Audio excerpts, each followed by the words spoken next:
যখন মাদ্রাসা বন্ধ, আমার উস্তাদেরা বলে দৌড়াও, তুমি বাড়ি যাও। কিন্তু আমি বলি আমি বাড়ি যাব না, কারণ আমার মা নাই। আমি বাড়ি গেলে আমার মা আমারে বুকে নিয়ে আদর করত, আমার মা আমারে কপালে নিয়ে সুন্দর করে একটা চুমু গেয়ে নিত। ওই ছোট্ট বাচ্চা একটা মায়ের প্রেমে পড়ে পড়ে আমারে জানায়, হুজুর আমার সব ক্লাসমেটেরা এরা হাফেজ হয়ে গেল, এরা বাড়ি যাওয়ার পরে এদের মায়েদের বুকের মধ্যে নিয়ে চুমু খেয়ে এদের জন্য রবের দরবারে একটু দোয়া করে দিবি। কিন্তু আমি কার জন্য হাফেজ হয়ে বাড়ি যাব? আমার তো মা নাই এই দুনিয়াতে, হুজুর আমার মতো এতিম বালক কেউ নাই। তবে এরপরেও আমি বিন্দু মাত্র পরিমাণ আফসোস করি নাই। আমার বাবা আমারে কত রাতের বেলা বারবার আবদার জানাইছে, ছেলেরে বখাটে ছেলেদের মতো হবি না, বরং মাদ্রাসায় পড়ে একটু হাফেজ হয়ে যাবা।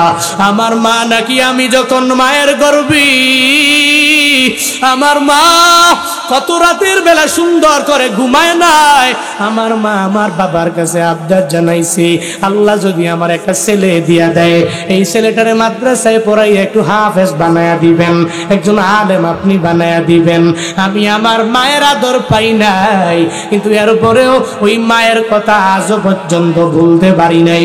হুজুর গো, আমার নবীর দিকে তাকাইয়া, আমার মায়ের দিকে তাকাইয়া আমি এই মাদ্রাসায় 30 পারা কোরআন মুখস্থ করে সিনায় ঢুকাইয়া দিলাম। আমি কত হুজুরের জবান থেকে শুনেছি আমার নবীরও নাকি মা ছিল না। আমার নবী যখন 6 বছর, ওই সময় আমার নবীর মা চলে গেল, কিন্তু আমার তো এখন 12 বছর। আমার যেহেতু মা নাই, এরপরে আমার বিন্দু মাত্র পরিমাণ কোনো চিন্তা নাই। আমি আমার বাবার দোয়া নিয়ে আগে গেলে আমার হয়ে যাবে। ওই ছোট্ট হাফেজ এটা বলে চোখের বানি ফেলায় আমার দরবারে আবদার জানায়, হুজুর গো, এই মজমাতে যতগুলা মানুষ হাজির হয়ে গেল, এদেরকে লইয়া একটু আপনি এদেরকে নিয়ে আমার মায়ের মাকবারায় যাবেন, মায়ের মাকবারায় দাঁড়াইয়া আমার মায়ের জন্য একটু দোয়া করে দিবেন। আমি বললাম আমি তোমার কথা পরিপূর্ণ মেনে নিলাম, আমি তোমাকে সঙ্গে করে লইয়া ওই মাকবারায় যাব, আর তোমার মায়ের জন্য ওই মাকবারার সামনে গিয়া দোয়া করব। একটু পরে আমি যখন ছোট্ট বাচ্চাকে নিয়ে বয়ানের পরে রওনা হয়ে গেলাম, হাফেজে কোরআন যার মাথার মধ্যে এখনো পাগড়িটা পেঁচানো আছে, আল্লাহ পাক যার সিনার মধ্যে 30 পারা কোরআন ঢুকাইয়া দিল, আবার উপস্থিত জনতাকে লইয়া আমি তার মায়ের মাকবারার সামনে গেলাম। মায়ের মাকবারায় যাওয়ার পরে সূরা ফাতিহা বললাম, ইখলাস বললাম, তাকাসসুর পড়ে নিলাম। এরপরে বললাম আজকে আমি নিজে দোয়া দিব না, এখানে দোয়া দিবে এই হাফেজে কোরআন যার মা দুনিয়া থেকে বিদায় নিয়ে চলে গেল। এই হাফেজে কোরআন তার মায়ের জন্য চোখের পানি ফেলাইয়া আমার রবের দরবারে একটু আবদার জানাবে, আমার রবের দরবারে তার মায়ের জন্য একটু দোয়া করে দিবে। আমি এটা বলার পরে সঙ্গে সঙ্গে হাফেজ ছাত্রটা আমার মাওলার দরবারে মুনাজাত ধরে ডেকে বলে, ও দয়ার মালিক, আমি মা হারা এক বালক, তোমার 30 পারা কোরআন আমি সিনার মধ্যে ঢুকাইলাম রে আল্লাহ। আজকে এতগুলা মানুষ লইয়া আমি তোমার দরবারে আবদার জানাই রে আল্লাহ। আল্লাহ গো, আমি আমার মায়ের আদরটা পাই নাই, আমার মায়ের কবর কি আমি সন্তানের দোয়ার বদৌলতে জান্নাতের বাগান বানায়া দেওয়া যায় না? এটা গলা কাটা মুরগির মতো বারবার বারবার ফুপিয়ে ফুপিয়ে কান্না করি, আর মায়ের জন্য আমার মাওলার দরবারে বলি, রব্বির হামহুমা কামা রাব্বায়ানি সগীরা। আল্লাহর দরবারে বলে, আল্লাহ গো, আমার মা ছোটবেলায় আমার যেমন লালন পালন করলো, আজকে আমার মা নাই, ওই মায়ের কবর তুমি জান্নাতের বাগান বানায়া দাও। ও বাগেরহাটের যুবক, ও ফকিরহাটের যুবকেরা, ও সুমদিয়ার যুবকেরা, আজকের এই মাহফিল থেকে তুমি তালিম নিয়ে বাড়ি যাই করে বাবা। যেদিন তুমি মা হারাইবা, মা যেদিন কবরে চলে যাবে, ওদিন তুমি চোখের পানি ফেলায়া কান্না করবা। যতই কান্না করবা, মা কশিন কালেও তোমার দরবারে ফিরে আসবে না। যতই চোখের পানি ফেলায়া কানবা, ওই মায়ের আদর তুমি আর পাবা না রে বাবা। এখনো সময় আছে, মায়ের কদর করে নাও। আর যাদের যাদের মা হারায়া গেল, একটু মাকবারায় যাবেন। ওই মাকবারায় গিয়া যদি আল্লাহর দরবারে বলতে পারেন, আমার মদিনাওয়ালা নবীর ভাষ্য মতে যেই সন্তানেরা হাফেজ হইয়া আলেম হইয়া একলাস ওয়ালা দিল নিয়া একটা নেক সন্তান যদি মা বাবার জন্য রবের দরবারে দোয়া করে, আমার মাওলার দরবারে দোয়া করতে দেরি হয়ে যাবে। ওই মায়ের কবর যদি জাহান্নামের গর্ত হয়ে যায়, আল্লাহ পাক ওই কবর জান্নাতের বাগান বানায়া দিবে। আতিনা ফি দারে দুনিয়া না হাসান, আতিনা ফি দারে উকবা না হাসান, ইয়া গিয়াসাল মুস্তাগীসি নাহদিনা লফদিকারা বিল উলুমে ওয়াল গিনা। হর গরিদে নেকো তু তৈয়ার है, जुन्ना मांगे उस तू बेजारो है। আল্লাহ পাক এই দুনিয়াতে যত কিছু আল্লাহ দিয়া দিলেন, সবার মাঝে আল্লাহ পাক কাউরে কাউরে মর্যাদা বাড়ায়া দিলেন, সম্মান বাড়ায়া দিলেন, শ্রেষ্ঠত্ব আমার মাওলা বাড়ায়া দিলেন। যেমন মাসের মাঝেও আরবি 12 মাস, এই 12 মাসের চাইতেও 11 মাসের উপরে সবচেয়ে দামি হলো রমজান মাস। এই মাসের মধ্যে যদি কোনো বান্দা একটা নফল নামাজ পড়ে, ওই নফল থাকে না, আল্লাহ পাক ওই নফলটারে ফরজ বানায়া দেয়। শুধু তাই না রে বাবা, যদি রমজান মাসে কোনো বান্দা একটা ফরজের আমল করে, ওই ফরজের আমলের বদৌলতে আল্লাহ পাক একটার বদৌলতে একটা দেয় এমনটা না, বরং রমজানে যদি কোনো বান্দা একটা ফরজ আমল করে নেয়, একটা ফরজের বদৌলতে 70টা ফরজের সমতুল্য একটারে বানায়া দেয়। শুধু তাই না, বরং একটা ফরজের সমতুল্য আমার মাওলা এখলাস দেখে দেখে একনিষ্ঠ দিল বান্দার দিকে তাকাইয়া 700 গুণে পর্যন্ত আল্লাহ বৃদ্ধি করে দেয়। সুবহানাল্লাহ। রমজান আমার মাওলার কাছে বড্ড দামি। পুরো বছরের মাঝে 11 মাসের চাইতে আল্লাহ রমজানটারে দাম বাড়ায়া দিলেন। ওই রমজানের মধ্যে আমল করলে ফায়দা, একটা হরফ যদি কোনো বান্দা নিজের জবান দিয়া বের করে দেয়, রমজানের বাহিরে কেউ যদি তার জবান দিয়া পড়ে নেয় আলিফ লাম মিম, কি ফায়দা হবে মদিনাওয়ালা নবী জানায়া দিলেন। মান করোয়া, যে ব্যক্তি পড়বে কিতাবুল্লাহ থেকে, মানে আমার মাওলার কুরআন থাকিয়া একটা হরফ যেই বান্দা তিলাওয়াত করবে, আল্লাহ পাক ফালাহু বিহি হাসানা ওয়াল হাসানাতু বিআশরি আমসালিহা, ওই একটা হরফের বদৌলতে আল্লাহ একটা নেকি দিবে এমন না, বরং একটা হরফের বদৌলতে রমজানের বাহিরে 10টা নেকি আমার মাওলা বান্দারে দিয়ে দিবে। শুধু তাই না, এবার রমজানে যদি কোনো বান্দা একটা হরফ তিলাওয়াত করে নেয়, ওই হরফ যদি বান্দাটা জবান দিয়া বের করে দেয়, রমজানের বাহিরে যদি এই বান্দা পড়ে আলিফ লাম মিম, আমার মদিনাওয়ালা নবীর ভাষ্য, ওই 3টা হরফ পড়ার বদৌলতে আমার মাওলা 30টা নেকি বান্দার আমলনামায় দিয়া দিবে। কিন্তু রমজানে যদি কোনো বান্দা জবান দিয়া বের করে দেয় আলিফ লাম মিম, আল্লাহ পাক ওই ব্যক্তির আমলনামার মাঝে 30টা নেকি দিবে এমন না, বরং 3 × 7 = 21, 210টা নেকি আমার আল্লাহ দিয়া দিবে। আল্লাহ পাক রমজানের দাম এত পরিমাণ বাড়াইছে রে মানুষ, কত দামি যেন রমজান।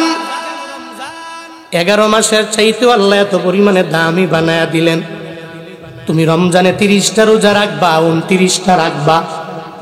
ও আল্লাহর বান্দারা, এই যে রমজানের 30টা রোজা আমি আর আপনি রাখবো, রমজানে তারাবি পড়ব, এরপরে রমজানে সাহরি করব, এরপরে আমি রমজানের মাঝে সুন্দর করে ইফতার করতে পারবো। এই যে রমজান আমার উপরে আল্লাহ পাক রোজাগুলোরে ফরজ বানায়া দিলেন। আল্লাহ যে রোজা দিলেন, ধৈরাই তো আল্লাহ উম্মতের মাঝে রোজা দেয় নাই, ধৈরাই তো আল্লাহ এই 30টা রোজা দুনিয়ার উম্মতের দেয় নাই, আমার মদিনাওয়ালা নবীর উম্মতের দেয় নাই, মানে আমাগরে দেয় নাই, ধৈরাই ফরজ বানায় নাই। আল্লাহ পাকের কৌশলের সাথে তুমি বেড়ে উঠবা না। ফেরাউনও তো পারে নাই, নমরুদও তো পারে নাই। ওই রবের কৌশল বান্দা ধৈর্যই 30টা রোজা রাখতে পারবে না। আল্লাহ পাক 4টা ধাপে এই রমজানের রোজাটারে বান্দার উপরে ফরজ বানায়া দিলেন। রমজানের রোজা তো রাখলেন, তবে কেমনে রমজানের রোজা ফরজ হয়ে গেল এই ব্যাপারে অনেক বান্দার ধারণা নাই। আল্লাহ পাক এই যে রমজানের রোজাটাকে ফরজ বানালেন, 4টা ধাপে বানায়া দিলেন।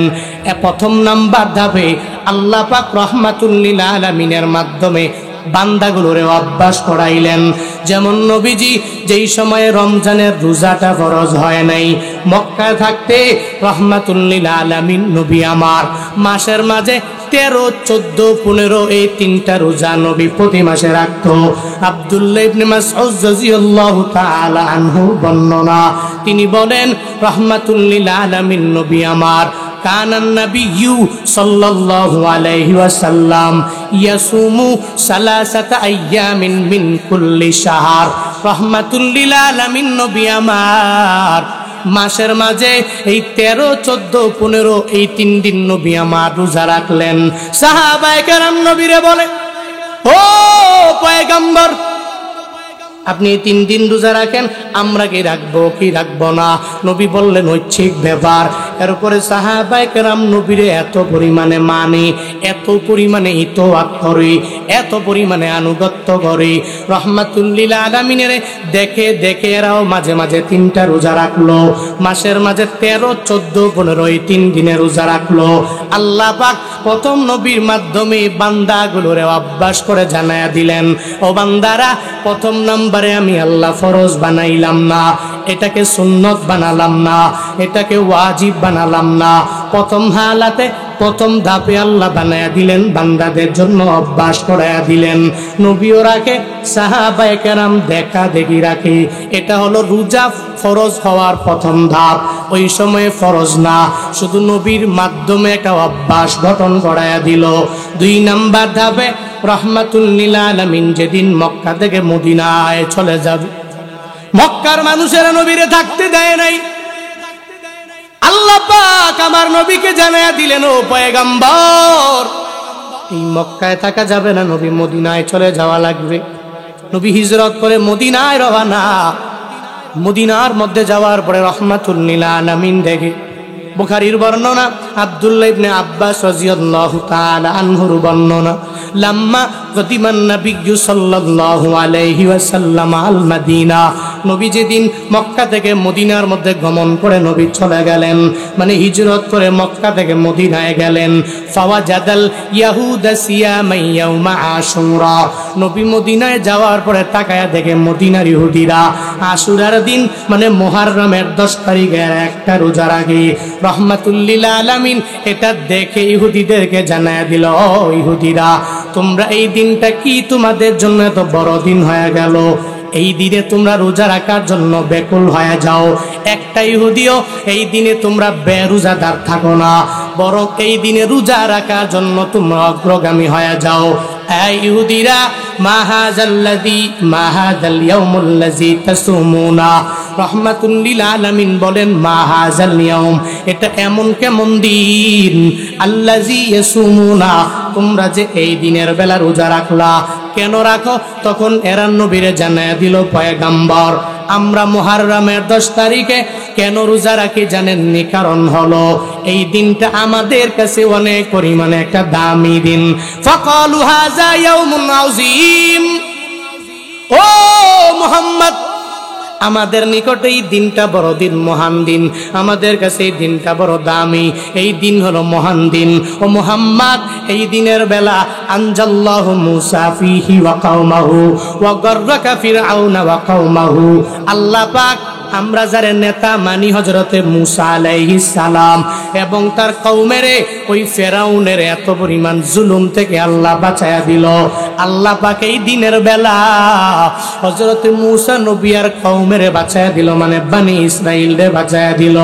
ওই দিনের বেলা ওয়া গাররাকা ফিরআউনা ওয়া কওমাহু, ফেরাউন তার কওমকে ওই নীল নদের মধ্যে আল্লাহ ডুবায়া ডুবায়া মারলো, যার কারণে ফাসামাহু মূসা শুকরান, আমাদের নেতা হযরতে মূসা নবী পরিপূর্ণভাবে এই দিনে রোজা রাখার জন্য মনস্থির করে ফেললেন। মূসা পয়গম্বর মৃত্যু পর্যন্ত মুহররমের 10 তারিখে রোজা রাখলো, যার কারণে ফানাহনু নাসুমুহু, আমরাও এই দিনের বেলা রোজা রাখার জন্য ব্যাকুল হয়ে গেলাম। মদিনাওয়ালা নবী জানায়া দেয়, হে ইহুদিরা শুনে নাও, ফানাহনু আহাক্কু আউলা বিমূসা মিনকুম, এই দিনের বেলা রোজা রাখার ব্যাপারে তোমাদের চাইতেও আমি নবী আরো অগ্রগামী। কারণ তোমরা যদিও না রাখো, আমি নবী রাখা লাগবে, কারণ মূসা নবীর ব্যাপারে আমরা তো অগ্রগামী তোমাদের চাইতেও। ইহুদিরা মূসা নবীর কিছু মানে, আবার কিছু মানে না, কিন্তু আমার পয়গম্বর তিনি তো হযরতে মূসা নবীর উত্তরসূরি হওয়ার কারণে উনি মূসা নবীরে ভালো করে মানবে। ইহুদিরা কিছু মানে, কিছু মানতে রাজি হয় না, কিন্তু রাহমাতুল লিল আলামিন জানায়া দিলেন, ও সাহাবায়ে কেরাম, এরা ইহুদিরা যদি একটা রোজা রাখতে পারে, তো আমরা কেন মূসা নবীর উত্তরসূরি হইয়া আমরা কেন একটা রোজা রাখতে পারবো না? অতঃপর ফাসামাহু রাসূলুল্লাহ সাল্লাল্লাহু আলাইহি ওয়াসাল্লাম নবী মুহররমের 10-এ একটা রোজা রাখলেন। ও আমার বিসিয়ামি, এরপরে রোজা রাখার জন্য সাহাবায়ে কেরামের আদেশ দিয়ে দিলেন। এটা হলো 2 নাম্বার ধাপ। 1 নাম্বার ধাপে নবী কাউরে রোজার ব্যাপারে আদেশ দেয় না, 1 নম্বরে নবী নিজে রাখে, নবীরে দেইকা দেইকা সাহাবায়ে কেরাম রাখলো। 2 নম্বরে নবী আমার মুহররমের 10 তারিখে রোজা রাখলো। ওই রোজা রাখিয়া নবী আমার নিজেও জানায়া দিল, সাহাবীরা তোমরাও এই দিনের বেলা একটা রোজা রাখবা। এরপরে সমস্ত সাহাবায়ে কেরাম নবীর উম্মতের উপরে একটা রোজাকে আমার মাওলা ফরজ বানায়া দিল। মানে ওই সময় এটা ফরজ ছিল, বর্তমানে নাই, কারণ ওই হুকুমটা রহিত হয়ে গেল। রাহমাতুল লিল আলামিন দ্বিতীয় ধাপে নিজে একটা রোজা রাখলো, আবার রোজা রাখার ব্যাপারে এদেরকে আদেশ দিয়ে দিল। তাহলে কয়টা ধাপ গেল বলেন? 1 নম্বরে অভ্যাস কি, প্রথমে নবী রাখলেন, দেখা দেখি এদেরকে অভ্যাস করাইলেন, আমার দেখা দেখি তোমরাও রাখো। 2 নম্বরে মুহররমের 10 তারিখে ইহুদিরা রাখে, তো ইহুদিরা রাখলে আমরা মুসলমানরা কেন পারবো না? রাহমাতুল লিল আলামিন বলেন, ইহুদিরা যদি রাখে তো আমি তো অবশ্যই রাখবো। ফানাহনু আহাক্কু ওয়া আউলা, ইসমে তাফজিল এসে আহাক্কু আউলা, এদের চাইতে তো আমরা বেশি হকদার। আমরা তো আগে রাখার কথা, এরা পরে রাখার কথা, কারণ ইহুদিরা মূসা নবীরে মানে, আমরাও কি কম মানি নাকি? কারণ মূসা নবী তো আমাদেরই, আমরাই তো মূসা নবীর উত্তরসূরি। তো মূসা নবী যেহেতু রেখেছে আমিও রাখলাম, এবং সাহাবায়ে কেরামের আদেশ দিলেন তোমরাও রাখো। একটা রোজা ফরজ। দ্বিতীয় ধাপ। 3 নম্বর ধাপের মাঝে রাহমাতুল লিল আলামিনের উপরে আয়াত নাজিল হয়ে গেল, ইয়া আইয়ুহাল্লাযীনা আমানু কুতিবা আলাইকুমুস সিয়াম কামা কুতিবা আলাল্লাযীনা মিন ক্বাবলিকুম। আল্লাহ পাক বলেন, হে ঈমানওয়ালারা, তোমাদের উপরে আমি আল্লাহ রোজা ফরজ বানায়া দিলাম। আয় আমার বান্দারা, তোমরা রোজা রাখবা। শুধু তোমাদের উপরে ফরজ বানাইলাম না, তোমাদের পূর্ববর্তী গণদের উপর আমি আল্লাহ রোজা ফরজ করেছিলাম। চিন্তা করার কোনো মানে নাই। তুমি রোজা রাখবা, তোমার আগের লোকেরাও রোজা রাখলো। ও বান্দারা, তুমি রোজা রাখবা, তোমার পূর্ববর্তী নবীর উম্মতেরাও রোজা রাখলো। তবে আমি আল্লাহ রোজা দিলাম যাতে করে তুমি তাকওয়া অর্জন করতে পারো, তুমি যাতে আল্লাহর ভয় অন্তরের মধ্যে নিয়ে নিয়ে চলতে পারো। আল্লাহ পাক 3য় ধাপে বান্দার উপরে রোজা ফরজ বানায়া দিলেন। তবে এই জায়গায় আল্লাহ একটা জায়গায় রুখসত দিয়ে দিলেন, ফামান শাহিদা মিনকুমুশ শাহরা ফালিয়াসুম। এটা 4 নাম্বার ধাপের আয়াত। 3 নাম্বার ধাপে আল্লাহ পাক জানায়া দিলেন, ফামান কানা মিনকুম মারিদান আও আলা সাফারিন ফাইদ্দাতুম মিন আইয়ামিন উখর ওয়া আলাল্লাযীনা ইউতিকুনাহু ফিদিয়াতুন তাআমু মিসকিন। আল্লাহ পাক বলেন, রোজা আমি আল্লাহ ফরজ বানায়া দিলাম। তবে শুনো ও সামর্থ্যবানেরা, তোমাদের টাকা পয়সার অভাব নাই, আল্লাহ তোমার টাকা পয়সা দিয়ে দিলেন, বাড়ি গাড়ি দিয়ে দিলেন। তুমি এই টাকা পয়সার মাধ্যমে যদি বলো আমি রোজা রাখবো না, আমি 30 দিন একটা না একটা মিসকিনের খাবার খাওয়াইয়া দিব। তো মিসকিনের খাবার খাওয়াইলে অটোমেটিক রোজা না রাখলেও হয়ে যাবে। এটা তৃতীয় ধাপে আল্লাহ পাক একটা জায়গার মধ্যে বান্দাদেরকে রুখসত দিয়ে জানায়া দিলেন, একটা গ্যাপ আমার মাওলা রেখে দিলেন যে সামর্থ্যবান রোজা না রাখলেও হয়ে যাবে। যারা সামর্থ্যবান না এরা রোজা রাখবে, যারা মিসকিনদেরকে খাওয়াতে পারবে এরা রোজা না রাখলেও হবে, আর যারা খাওয়াতে পারবে না এরা রোজা রাখবে। 3 নাম্বার ধাপের মাঝে আল্লাহ সবার উপরে ফরজ করেন নাই, যারা সামর্থ্যবান এরা না রাখলেও হয়ে যাবে, একটা রুখসত আল্লাহ দিয়ে দিলেন। এবার 3 নাম্বার ধাপও চলে গেল। 4 নাম্বার ধাপে এবার আর সামর্থ্যবান ছাড়া নয়, এবার প্রত্যেকটা মুসলমান, প্রত্যেকটা বালেগ যখন রমজান পেয়ে যাবে অটোমেটিক এরা রোজা রাখবে। আল্লাহ পাক এবার জানায়া দিলেন, ফামান শাহিদা মিনকুমুশ শাহরা ফালিয়াসুম। আল্লাহ পাক বলেন, যখন তোমাদের সামনে রমজান মাস যখন পাবা, ওই রমজান মাস পাইলেই তোমরা রোজা রাখবা। প্রত্যেকটা সামর্থ্যবানেরা রাখবে, প্রত্যেকটা ধনী রাখবে, প্রত্যেকটা গরিব রাখবে, ভিখারিও রাখা লাগবে, মিসকিনও রাখা লাগবে। এক কথায় প্রত্যেকটা মুসলমান বালেগ ওই রোজা রাখবে।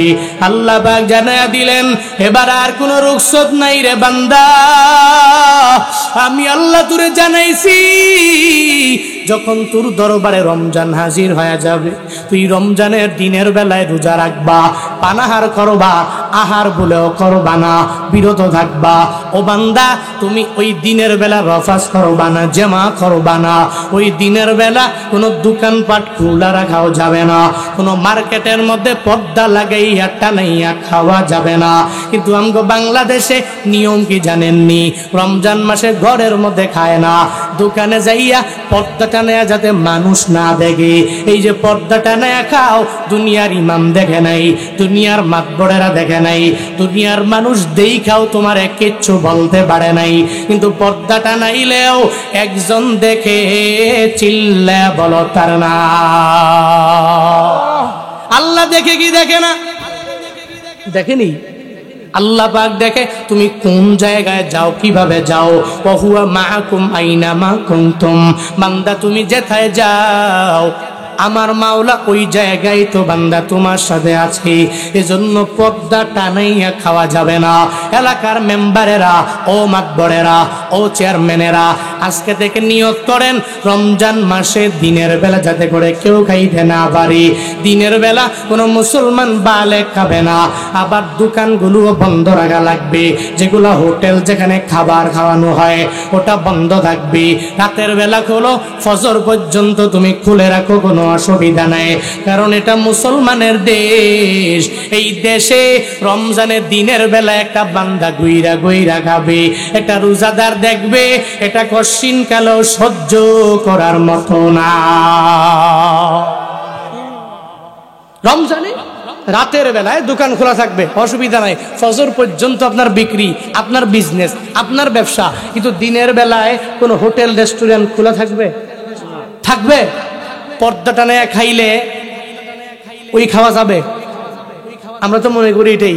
যারা রোজাদার, রোজা রাখে না, বেরোজাদার, এরা তো মনে করে যে পর্দা টানায় যদি খাই তাহলে মনে কোনো অসুবিধা নাই, পর্দা ছাড়া খাইলে না অসুবিধা, মানুষ দেখলে অসুবিধা নয়। তুই মুসলমান, তোমার পরিচয় তো রোজা, তোমার পরিচয় এটা। ইসলাম দাঁড়িয়ে আছে 5টা স্তম্ভের উপরে, 5টা পিলার, 5টা ফাউন্ডেশন ছাড়া বিল্ডিং দাঁড়ায়? কথা বলে না।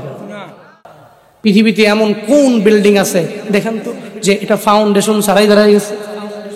অ্যান্টিলিয়ান, যেটা ইন্ডিয়ার, এশিয়া মহাদেশের সবচেয়ে এক্সপেন্সিভ বিল্ডিং, আম্বানি পরিবারের এক্সপেন্সিভ বিল্ডিং, ওই বিল্ডিং তো বানাইছে কিভাবে? Without any foundation? নো।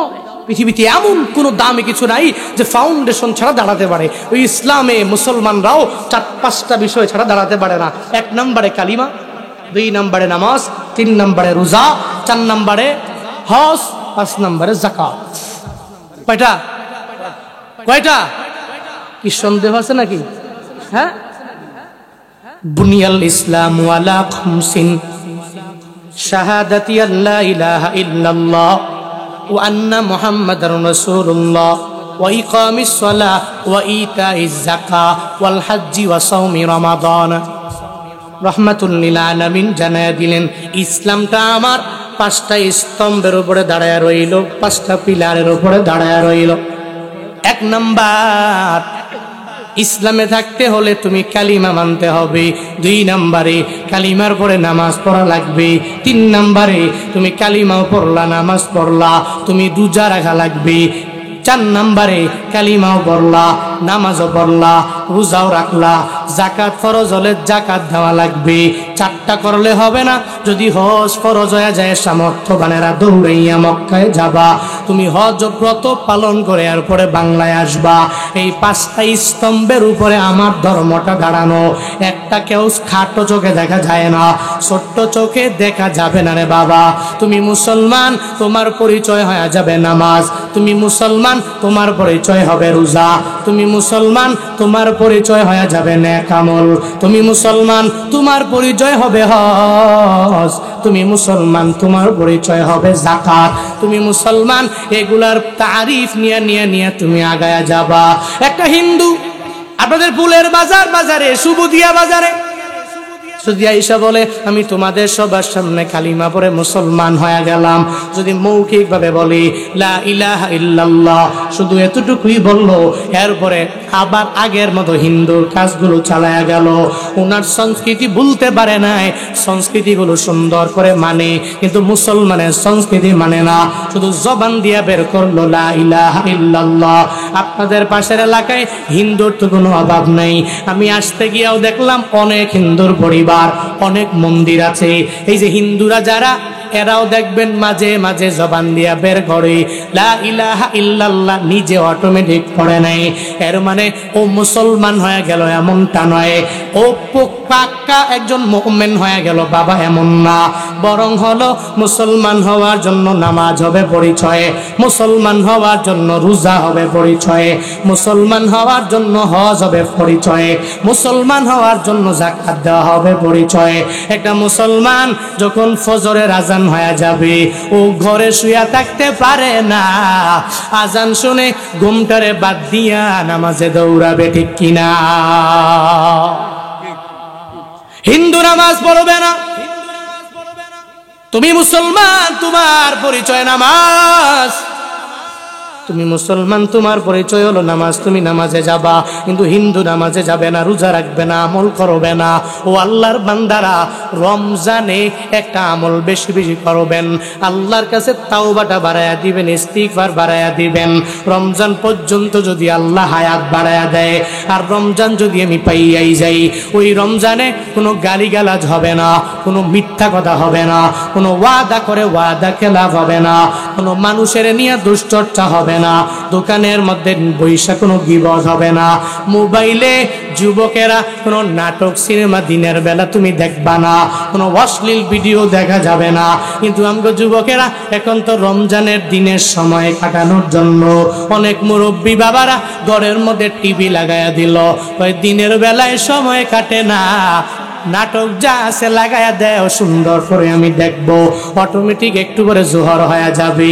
এভাবে নাটক সিনেমা ছবি দেখে যদি দিনের বেলায় তুমি সময় কাটাও, তোমার রোজা হালকা হয়ে যাবে। ওই রোজা আমার মাওলার দরবার পর্যন্ত নাও বুঝতে পারে বাবা। তুমি দিনের বেলা এত কষ্ট করে করে না খাইয়া থাকার কোনো মানে নাই। যদি তুমি আবার মিথ্যা বলো, যদি তুমি আবার অন্যায় করো, যদি অপরাধে লিপ্ত হয়ে যাও, বরং বান্দারা ওই রমজানে কুরআন তিলাওয়াতের আমল চালু করে দাও। ওই রমজানে তাওবা বাড়বে, ইস্তিগফারের মাত্রাটা বাড়িয়া যাবে। কারণ রমজানে যদি রবের দরবারে কান্নাকাটি করিয়া তাওবা ইস্তিগফার করিয়া যদি ক্ষমা না পাওয়া যায়, তাহলে তো ফায়দা নাই, তাহলে তো কোনো উপকার হবে না। রমজানে যদি আমার মাওলার দরবারে আমি তাওবা করে নিজের জিন্দেগীর গুনাহগুলোরে আমি ক্ষমা করাইতে না পারি, আমার ব্যাপারে মদিনাওয়ালা নবী জানায়া দিল।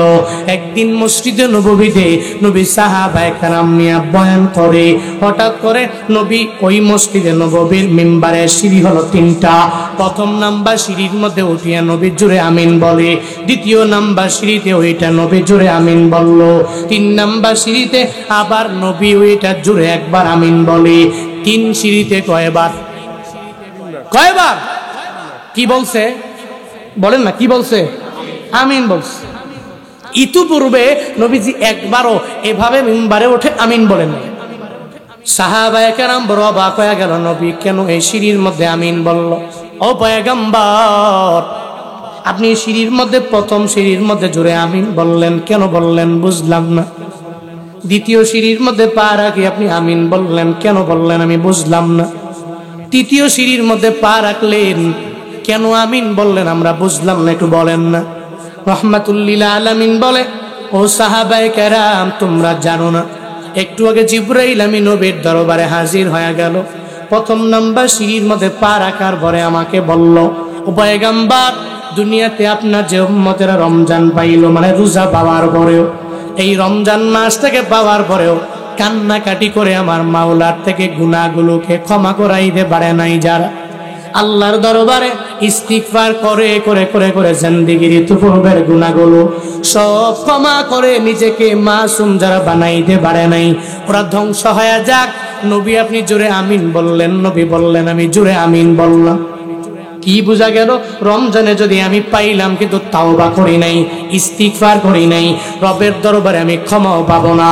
ও বান্দারা, এজন্য রমজানের তাওবার মাত্রা বাড়ায়া দেওয়া লাগবে, ইস্তিগফারের মাত্রা বাড়িয়ে দেওয়া লাগবে। এখন যদি দিনে 2 বার পড়েন, রমজানে 20 বার পড়বেন। এখন যদি 10 বার পড়েন, রমজানে মৃত্যুর ব্যাপারে, তাওবার ব্যাপারে, ইস্তিগফারের ব্যাপারে 40-50 বার পর্যন্ত স্মরণ করবেন আর বলবেন। এক কথায় রমজান আমার মাওলার দরবারে কান্নাকাটি করিয়া, আমার কেমনে রোজা থেকে রোজা রাইখা তওবা করিয়া কেমনে মাসুম হওয়া যায়, কেমনে গুনাহ মুক্ত একটা জিন্দেগি হাসিল করা যায়, এই চিন্তা নিয়ে সবার আগাইয়া যাওয়া লাগবে। 2 নাম্বার সিঁড়িতে ওঠার পরে নবী কেন আমিন বলল, নবী জানায়া দেয়, ও আমার সাহাবায়ে কেরাম, আমি 2 নাম্বার সিঁড়িতে ওঠার পরে কেন জোরে আমিন বললাম জানুনি? জিবরাইল আমারে জানায়া দিল, ও পয়গম্বর, আপনার যে উম্মতেরা, আপনি নবীর নাম শোনার পরে যারা দুরূদ পড়ে না, আপনি নবীর নাম শোনার পরে যাদের জবান দিয়া নবীর দুরূদ বের হয় না, নবী গো আপনার প্রতি যারা সালাম দুরূদ প্রেরণ করে না, আপনি নবীর নাম শোনার পরে এদের জবান খরচ হয়ে যাবে। এত পরিমাণে এরা কৃপণ হয়ে গেল, যারা এত পরিমাণ বকিল যারা হয়ে গেল, নবী গো ওই উম্মতেরা ধ্বংস হয়ে যাক। নবী বললেন আমি জোরে আমিন বললাম, কারণ ওই উম্মতের আমার কোনো প্রয়োজন নাই, যেই উম্মতেরা আমি নবীর নাম শোনার পরে আমি নবীর উপরে এক মর্তবা দুরূদ যারা পড়তে পারে না। এটা হলো 2 নাম্বার। 3 নাম্বার আমি কেন আমিন বললাম জানুনি?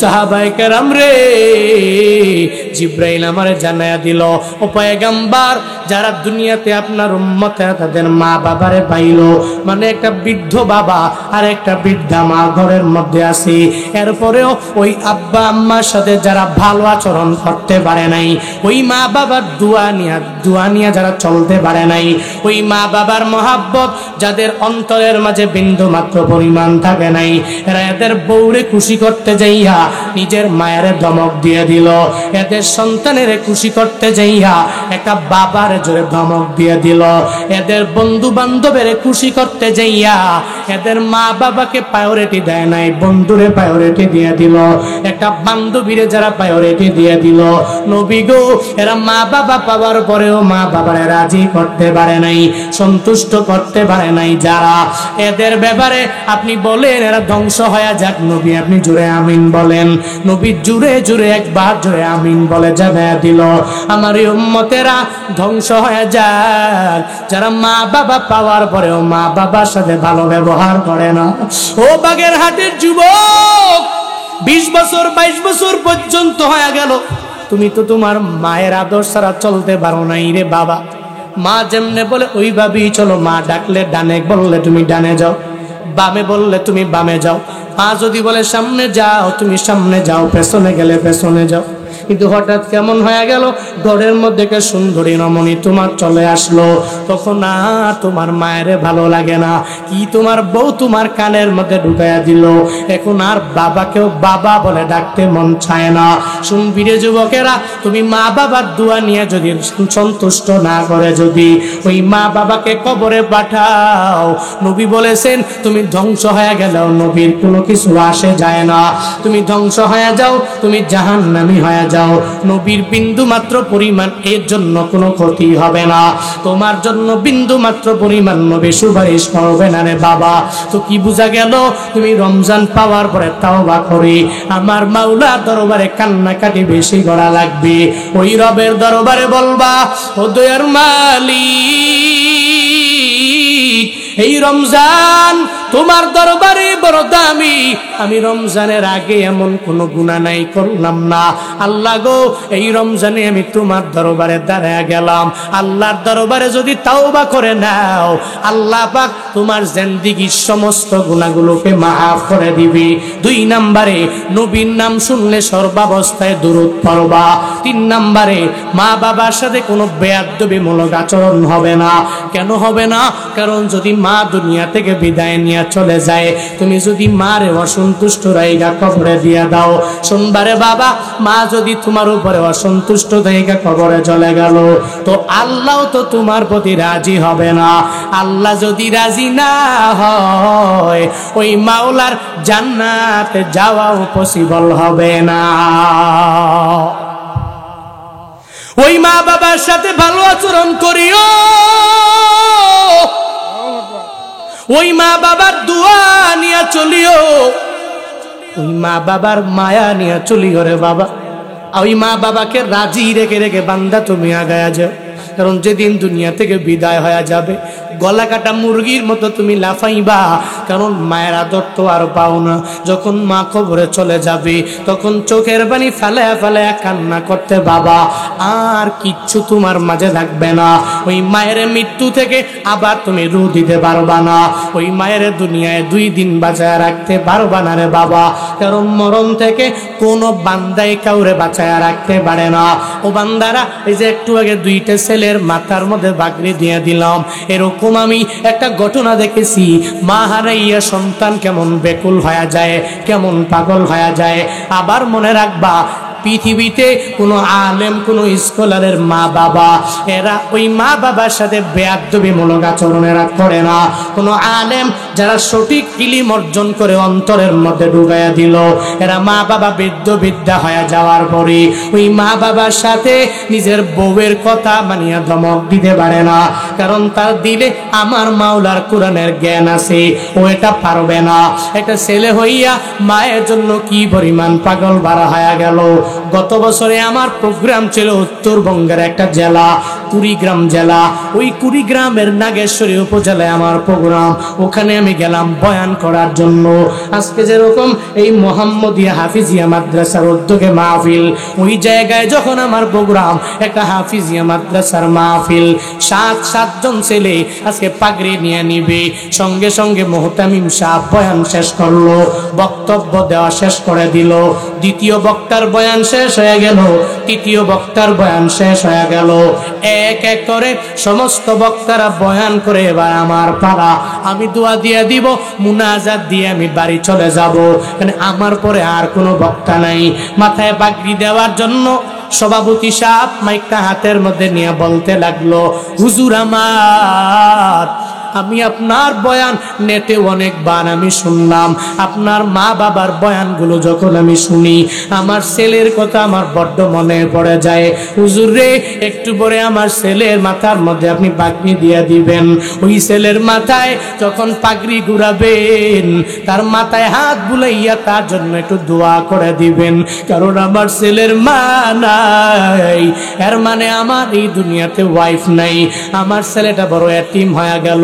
আমি বাবা তারে আদর করে মাদ্রাসার মধ্যে পড়ালাম, আর এই মাদ্রাসায় পড়াইয়া আমি তারে হাফেজ বানায়া দিলাম। হুজুর যখন পাগড়ি দিবেন একটু মাথায় হাত বুলাইয়া দোয়া করে দিবেন, যাতে আমার মাওলা আল্লাহ পাক যাতে করে জমানার শ্রেষ্ঠ একজন মুহাদ্দিস বানায়া দেয়, জামানার শ্রেষ্ঠ বড় একটা স্কলার যাতে আল্লাহ বানায়া দেয়। আমার কাছে দোয়া চাই, আর দেখি সভাপতির চোখগুলা বেয়ে বেয়ে টপ টপ করে পানি পড়ে, ছেলের মায়ায় কান্দে, নিজের স্ত্রীর মায়ায় পড়ে সন্তানের জন্য দোয়া যায়। আমি মাথার মধ্যে পাগড়ি দিলাম, ঘোষণা করা হলো এদের নাম, 6 জনের মাথায় পাগড়ি দিলাম, সবার মুখের মধ্যে হাসির কোনো অভাব নাই। কি সুন্দর করে এরা মুসাফা করে, এরা চোখের পানি ফেলে কান্দে না, বরং এতগুলা মজুমার সামনে আল্লাহ পাক এদের সিনার মধ্যে 30 পারা কোরআনটা ঢুকাইয়া দিল।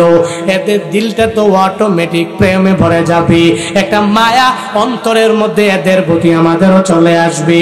কারণ কি জানো নি? কারণ আল্লাহ পাক 30 পারা কোরআন সবার অন্তরের মাঝে আল্লাহ ঢুকায় না, সবার সিনার মাঝে আল্লাহ ঢুকায় না। আমি 6 জনের মাথায় এক এক করে নাম ঘোষণা করে দেওয়া হলো। সবাই সুন্দর করে মুসাফা করে, চোখের মধ্যে একটা হাসি হাসি ভাব, এদের চেহারার মধ্যে একটা হাসি হাসি ভাব দেখা যায়। একটা পর্যায়ে 7 নম্বরে যেই ছেলের নাম ঘোষণা করে দেওয়া হলো, ওই ছেলের মাথায় যখন আমি পাগড়ি ঘুরাবো, আমি তাকায়া দেখি তার চোখের মাঝে বিন্দু মাত্র পরিমাণ কোনো হাসির ভাব নাই, তার চেহারার মাঝেও বিন্দু মাত্র পরিমাণ কোনো হাসি নেই। কেমন যেন মনটা খারাপ খারাপ একটা ভাব হয়ে গেল।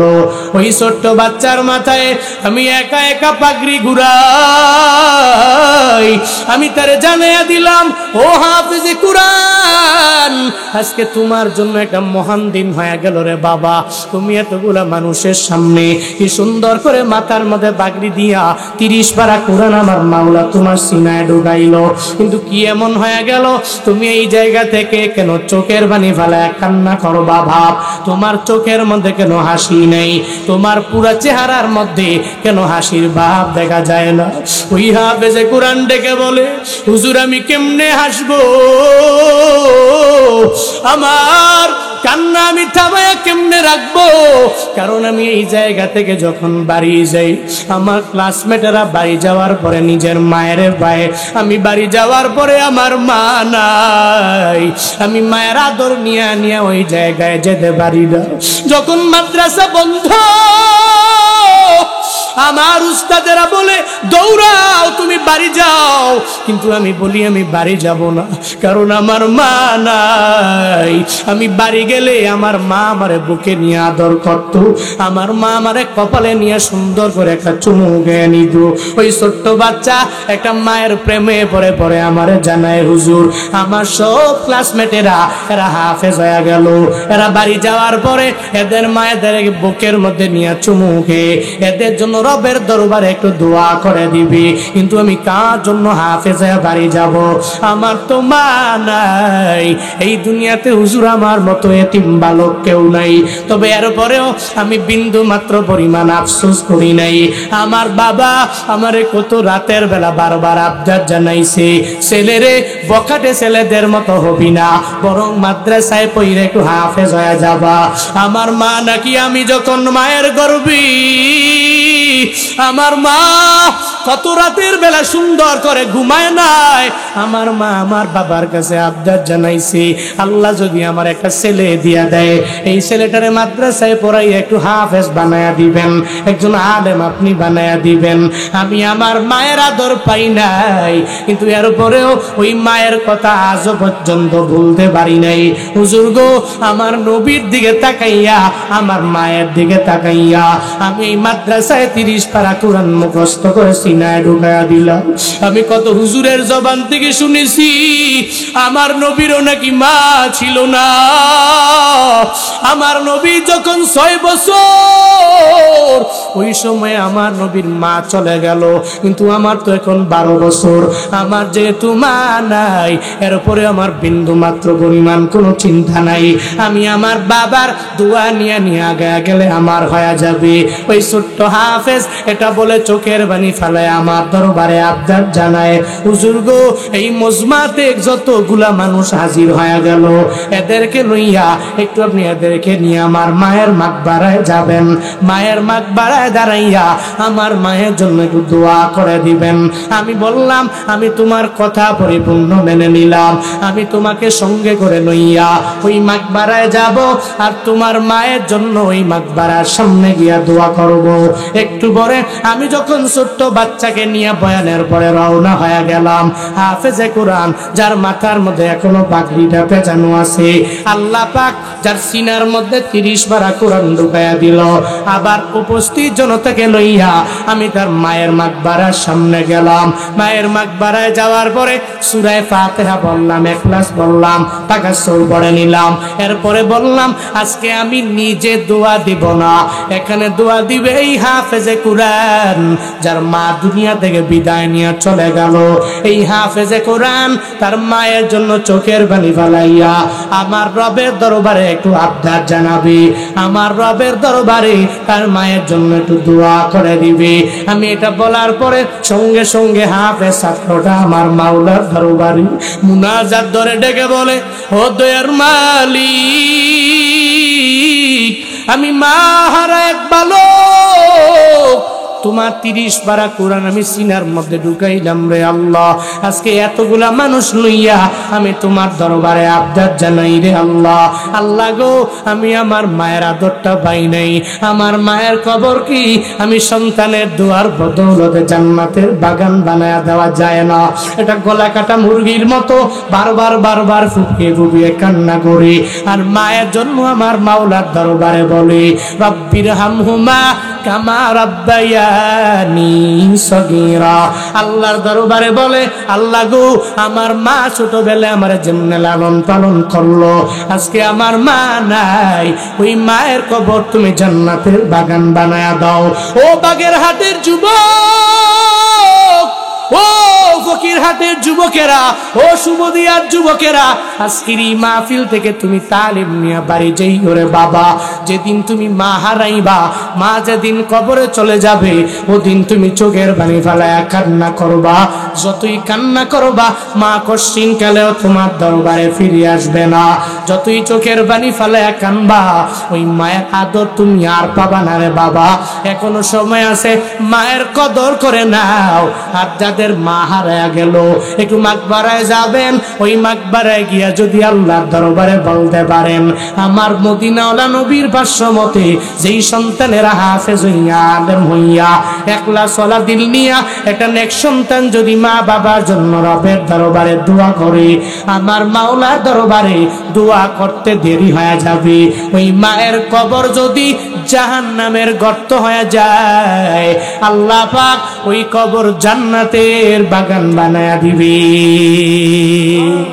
আতিনা ফি দারে দুনিয়া না হাসান, আতিনা ফি দারে উকবা না হাসান, ইয়া গিয়াসল মুস্তাগীসি নাহদিনা লফদিকারা বিল উলুমে ওয়াল গিনা। হর গরিদে নেকো তু তৈয়ার হয়, জুন্না মাঙ্গে উস তু বেজার হয়। যেদিন মা দুনিয়া থেকে বিদায় নিয়ে চলে যাবে, ওদিন কানবা, কিন্তু কান্না করলেও আসবে, আসবে। ওই ছোট্ট বাচ্চা ওদিন পুরা মুজমায় মানুষগুলো চোখের পানি ফেলিয়ে কান্না করেছে। একজন এতিমের কান্না কশিন কালেও আরেকজন ব্যক্তি সহ্য করতে পারে না, মায়ের জন্য কান্না করে। কে করে?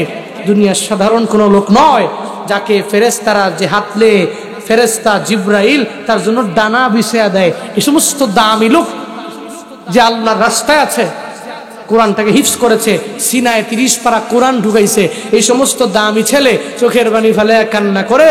ও বাপ, কান্না করলেও কি লাভ? মা তো আসবে না।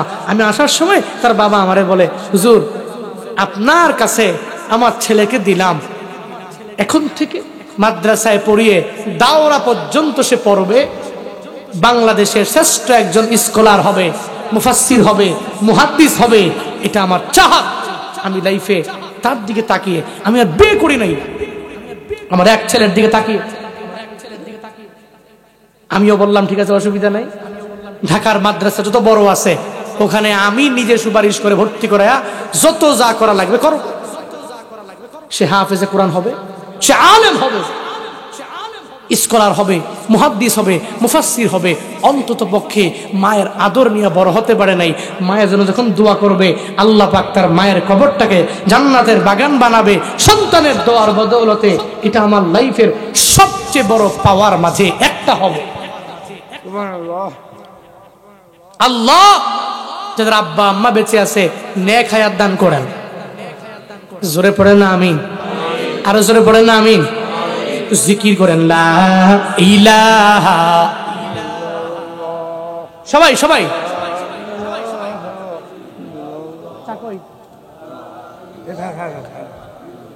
লা ইলাহা ইল্লাল্লাহ, লা ইলাহা ইল্লাল্লাহ, লা ইলাহা ইল্লাল্লাহ, লা ইলাহা ইল্লাল্লাহ, লা ইলাহা ইল্লাল্লাহ, লা ইলাহা ইল্লাল্লাহ, লা ইলাহা,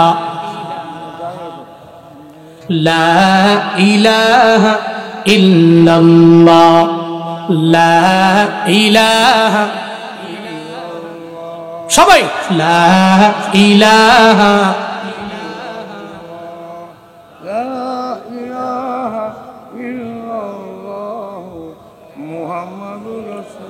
লা ইলাহা ইল্লাল্লাহ, লা ইলাহা,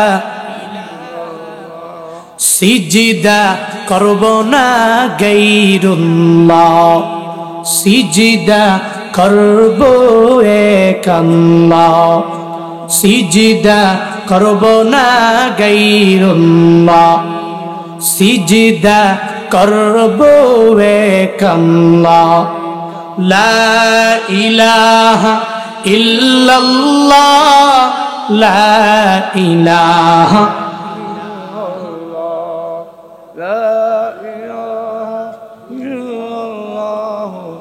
লা ইলাহা ইল্লাল্লাহ, লা ইলাহা ইল্লাল্লাহ, লা ইলাহা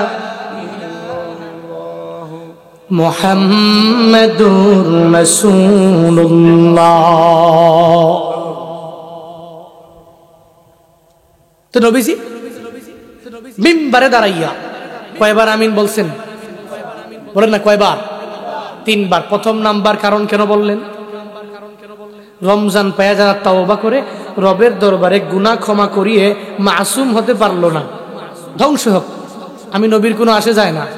নবী যদি কয় আমার কোনো আসে যায় না, ওই নবীর সুপারিশ ছাড়া জান্নাত যেতে পারবেন? পারবেন? হাসরের ময়দানে আল্লাহ পাক নবীর এত পরিমাণ ক্ষমতা দিবে।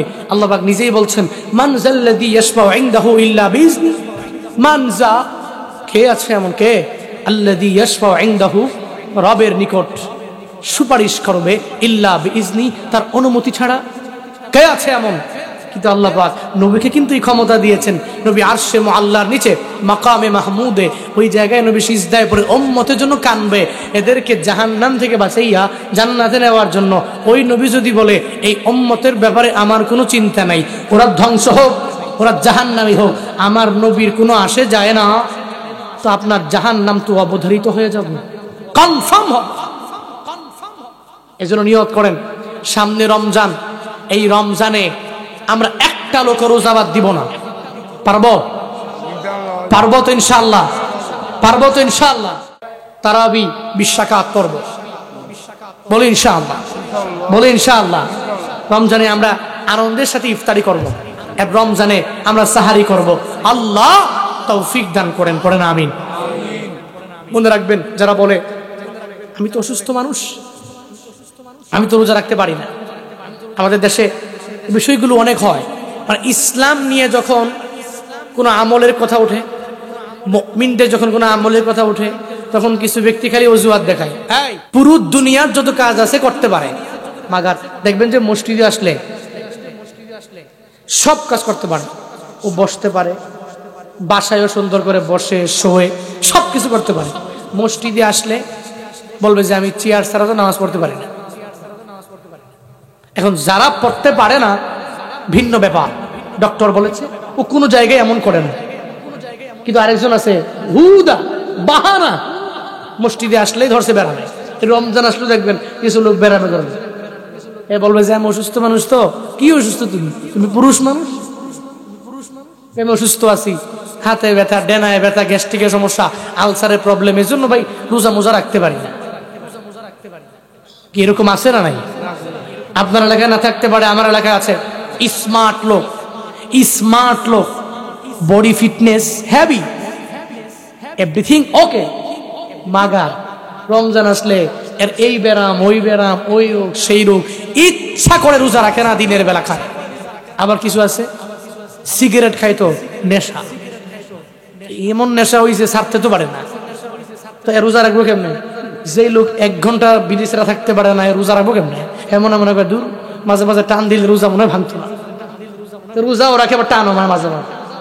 তা আবার ফতুয়াও খুঁজে হুজুরের কাছে, হুজুর আমি তো পানি খাই নাই, আমি তো খাবার খাই না, টান দিছি আর কি, ধোঁয়াটা একটু ভিতরে গেছে আবার বের করছি, তো রোজা কি আর ভাঙবো না? কি হুজুর?